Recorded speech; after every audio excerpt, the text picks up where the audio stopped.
Kumusta, no? Welcome sa mga di pa nakapag-subscribe sa ating channel. Please subscribe po. At huwag niyo kalimutan na i-click yung ating notification bell para naman ay maging updated po tayo sa ating mga susunod na video. Alright. Talaga namang umuugong ang about sa PhilHealth issue dahil naging zero ito sa subsidy ng gobyerno for 2025, no?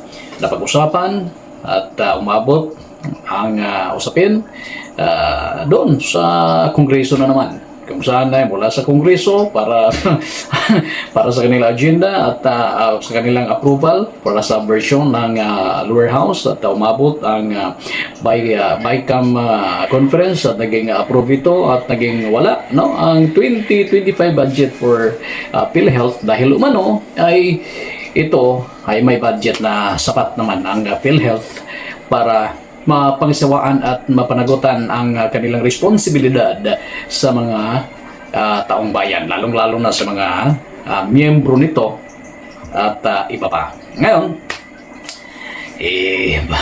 dito tayo, lilipat tayo sa issue ng bigas, no? Issue ng pagkain, kasi ito ang pinaka-importante, guys.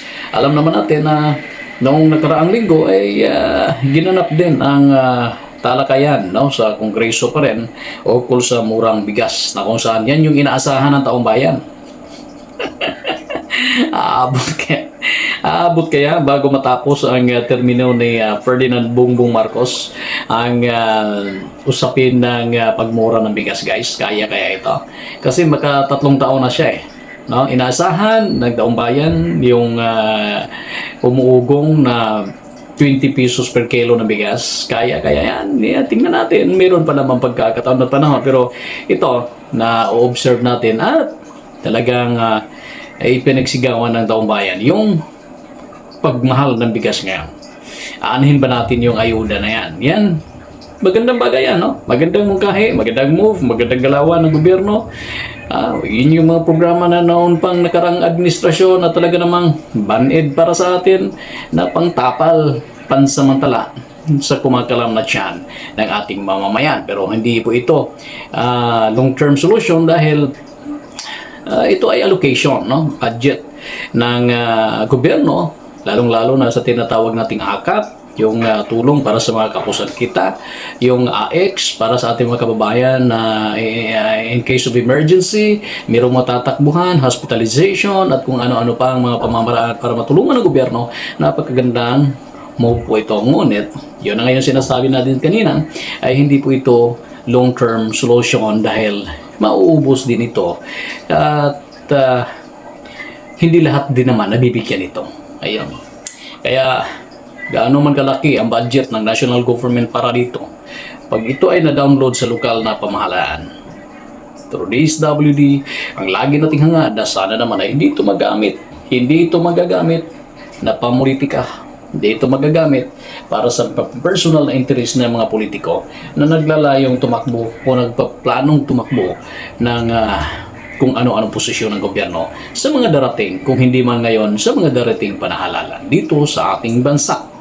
No?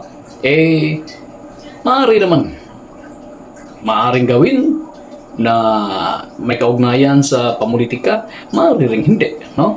Dahil ito ay may kaakibat sa tingin natin na siyempre ito sana ay walang gaanong requirements, no? Ito ay sana ay walang gaanong personalidad na dadaanan bago makuha ng isang nangangailangan ng tulong ang karampatang aksyon or ayuda para sa kanya. Baka naman kasi dadaan ito kay dadaan ito kay ganito, dadaan ito kay ganyan, dadaan kay sino, but maaring mapagbigyan at maaring hindi. Kaya kung gagamitin ng personal interest at ito ay kung gagamitin ng pamulitika, hindi ko sinabing ginamit, no? Ay iba yung ginamit na word at yung gagamit, no? Gagamitin pa lang. Kung gagamitin ito, well, maaaring pwede, no? Hindi bibigyan kung hindi tauhan, hindi bibigyan ng malaki kung hindi kaalyado, kung walang recommendation ni ganito, ni kanya. Sana naman hindi ganyan no? Pagdating nitong susunod na taon 2025, kasi nabalitaan natin na talaga namang napaka malaki din, no? Ang mga usapin kung pag-usapan natin ang pundo dito. Ito, no? Ngayon, kung ang tututukan guys, no, kung tututukan dahil unang-una, diyan tayo nagkakaproblema sa kahirapan dahil kulang, no? Kulang yung hanap buhay, kulang yung mahal yung mga pagkain, mahal yung mga bilihin. Diyan tayo nagkakaproblema. Kaya nga lumabas. Hindi ipinagkailan ng national government na gobyerno natin dito sa bansang Pilipinas na talagang maraming hikahos sa buhay, talagang maraming mga mahihirap na mga Pilipino. Lalong dumami. Parami ng parami ang mga nahihirapan dahil dyan mo makikita sa allocation. Diyan mo makikita sa mga programa ng gobyerno na napakagandang programa na nag-allocate para mabigyan ng tulong ang mga mahihirap nating mga kababayan. Dahil kung wala yan, ibig sabihin, walang mahirap. Napaka-imposibleng wala, di ba? Ngayon, sana, dahil maganda na yan, ay matutukan pa mas lalo ang Departamento ng Pag-agrikultura. Aanhin ba natin yung ayuda? Kung mahal pa rin naman yung bilihin. Aanhin ba natin yan? Allocation na ipamimigay, ipamumudmud sa mga tao kung wala rin namang pagbabago ang presyo ng mga bilihin, lalong-lalo na yung bigas na kung saan napaka-importante sa bawat pamilya. No? Saludo po tayo sa mga programa ng gobyerno, lalong-lalo na sa national government, yung ginawa nilang budget for 2025. Kaya tayo ay nag-umaasa rin na mas lalong mapaganda at maayos din ang mga departamento ng gobyerno, lalong-lalo na yung mga nagdadala na ng paraan para mapaganda ang hanap buhay at yung bawat buhay na pamilya. Ito po, ukol sa murang pagkain. No? Kailan lang ito di ba?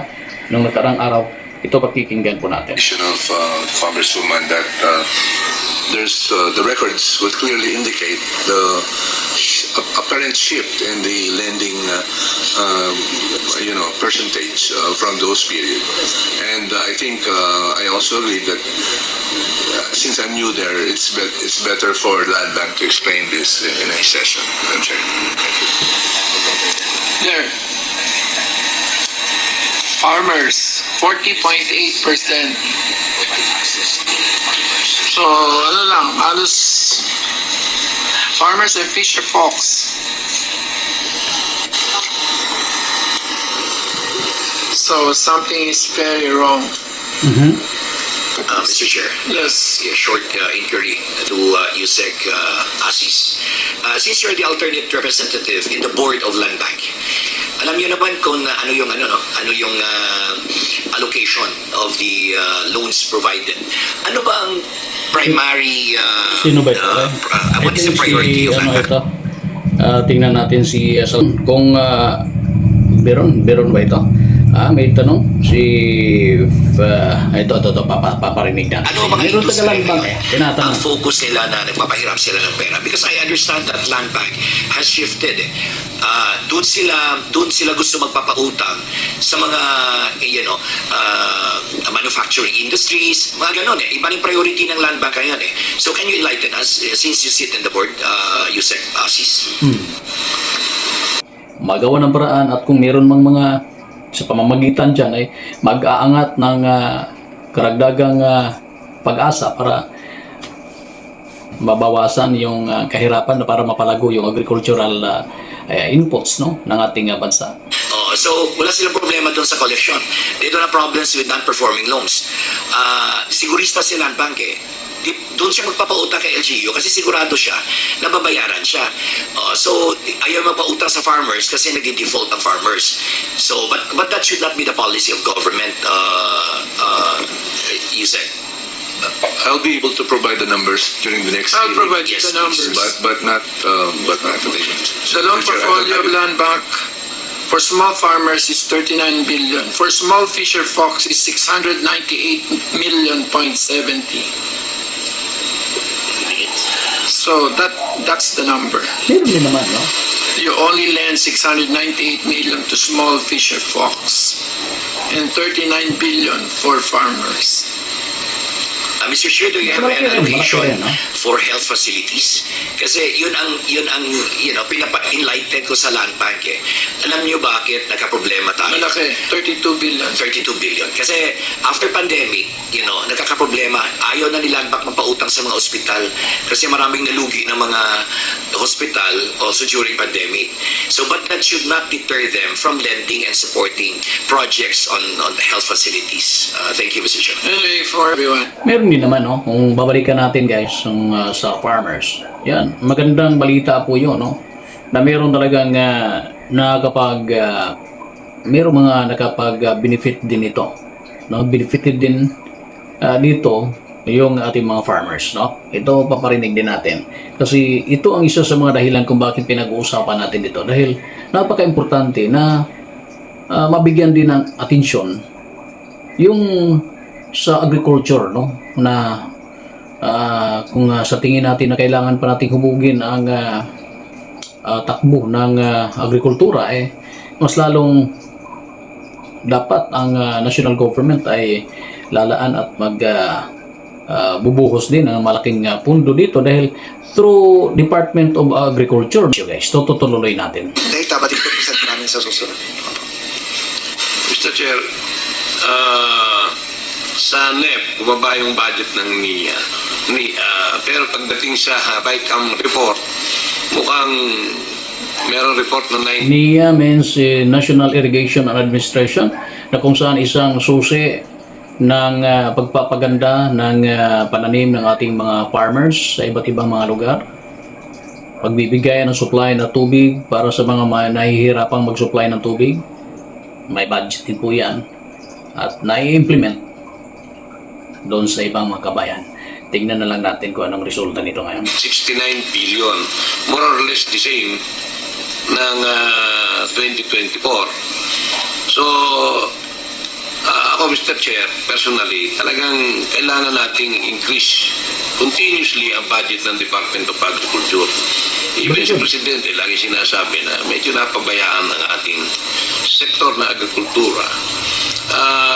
It's good nung panahon ni President GMA, ang Department of Agriculture ay number 3 sa mga line agency pagdating sa pagbibigay ng budget. But this time, ang ating Department of Ito, babatin lang tayo saglit, no? Oh. Kasi nabanggit si former President Gloria Macapagal Arroyo, no? Na isa rin sa nagsusulong para mapatakbo at mapaganda ng ayos yung Departamento ng Agrikultura or Department of Agriculture. Mukhang sa kanyang administrasyon ata yung pumutok yung usapin na about fertilizer scam. Meron ganun noon, di ba? Oh, meron bang mga napanagot noon? Ano lang, sa kanya yon, kundi ako nagkakamali, no? Anyways, natapos na rin naman yung usapan na yon. Ito, sana ay mas mabigyan pa ng tamang pundo ang Department of Agriculture para sa solusyon ng kahirapan ng Pilipinas. Agriculture ay pang 8 sa line agency. Doon natin makikita ang pagbibigay ng priority sa food security sa ating farmers and fisher folks. Mukhang naiiwan. So, yung comment kanina at nakita ni Mr. Chair kung bakit yung pinakapures na mamamayan sa ating bansa ay yung farmers. Ito yung resulta na mahabang panahon na napapabayaan ang ating sektor ng agrikultura.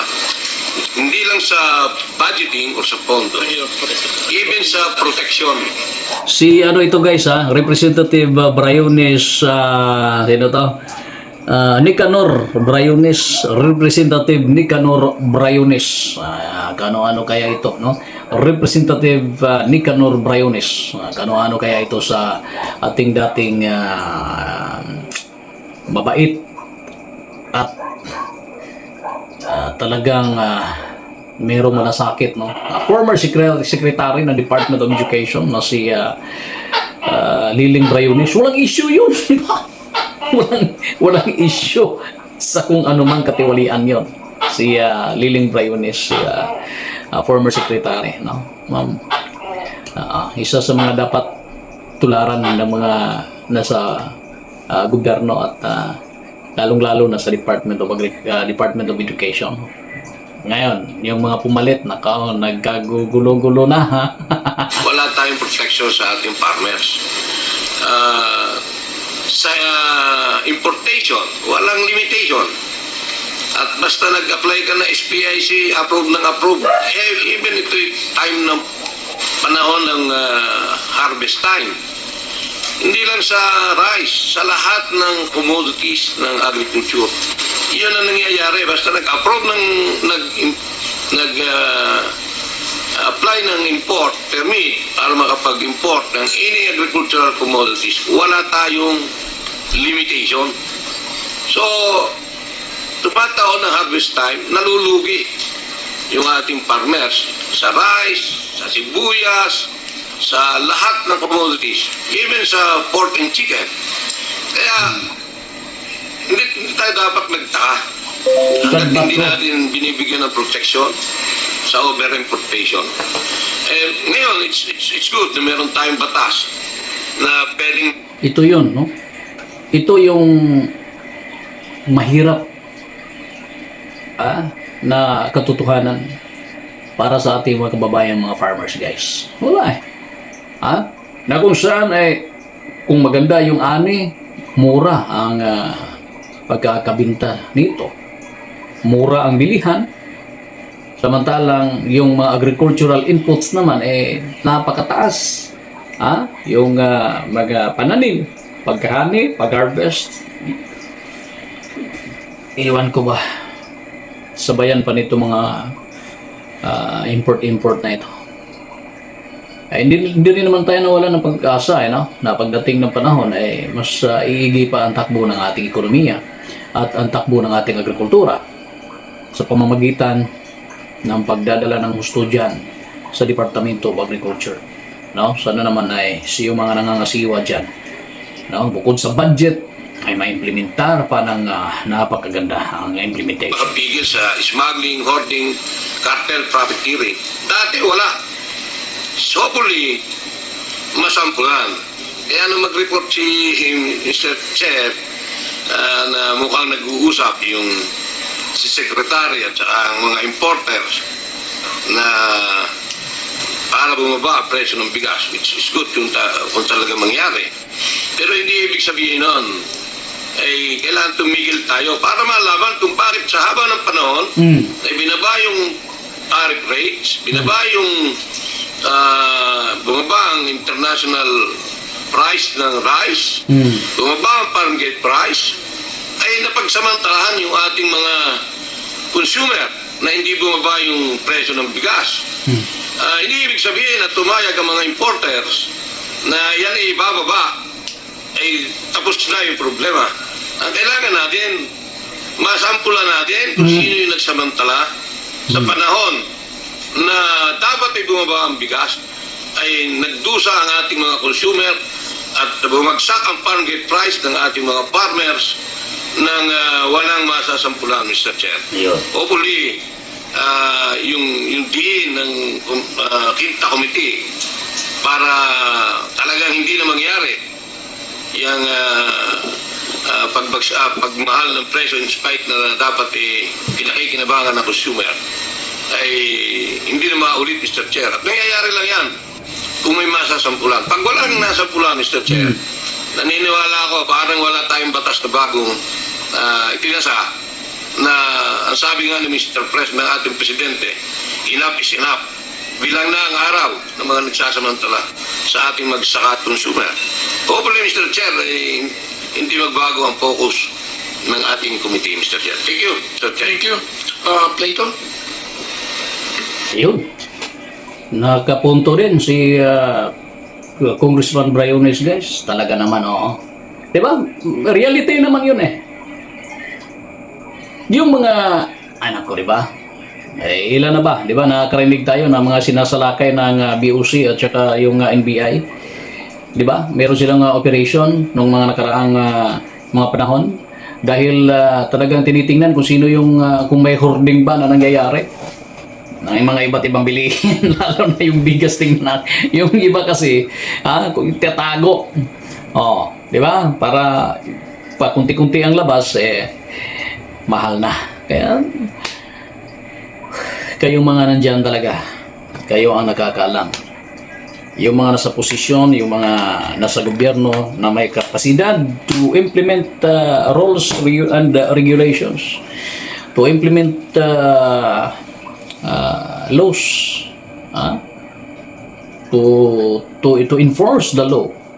Nasa inyo po nakasalalay ang kaayusan ng taong bayan mula sa mula sa mga mapansamantalang mga personalidad, no?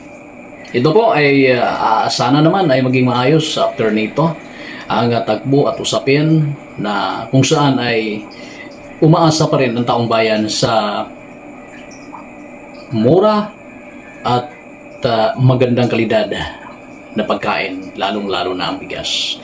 Sa darating na mga araw, sana ay mararanasan din ng buong sambayan. Hanggang sa muli po, ito po ang Jim 5 TV.